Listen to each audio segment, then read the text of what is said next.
दोस्तों नमस्कार, आप देख रहे हैं भोजपुरी पेज और भोजपुरी पेज में आप लोगों का बहुत बहुत स्वागत है।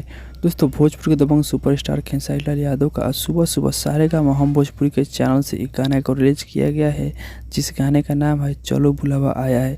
और ये गाना यूट्यूब पर रिलीज होते ही तांडव तबाही मचाने लगा है। जी हाँ दोस्तों, बता दें अभी तक इस गाने को रिलीज़ किया गया 10 घंटा हो रहा है और 10 घंटा में ये गाना ट्रेंडिंग लिस्ट में चला गया। जी हाँ दोस्तों, जो कि आप लोग हमारे वीडियो में देख रहे होंगे कि ये गाना 12 नंबर पे म्यूजिक के टॉप सेक्शन पर ट्रेंड कर रहा है। जी बता दें, गाना बहुत ही बेहतरीन, बहुत ही शानदार गाना है, जो कि इस गाने को आप लोग बहुत ही अच्छा रिस्पॉन्स दे रहे हैं।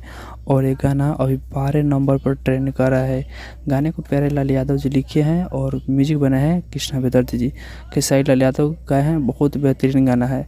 तो बस खेसारी लाल यादव को जिस तरह आप लोग हर गाने को प्यार दुलार देते हैं, उसी तरह हर एक गाने को आप प्यार दुलार देते रहिए, ताकि खेसारी लाल यादव ऐसे ही एक से एक बढ़कर एक रिकॉर्ड बनाते रहें। तो अभी का यही अपडेट है। ये अपडेट जानना कैसा लगा कमेंट बॉक्स में कमेंट करके अपना राय जरूर बताइएगा। बाकी चैनल पर नए हैं, चैनल सब्सक्राइब कीजिए, वीडियो को लाइक कीजिए, ज़्यादा से ज़्यादा अपने दोस्तों के पास शेयर कीजिए।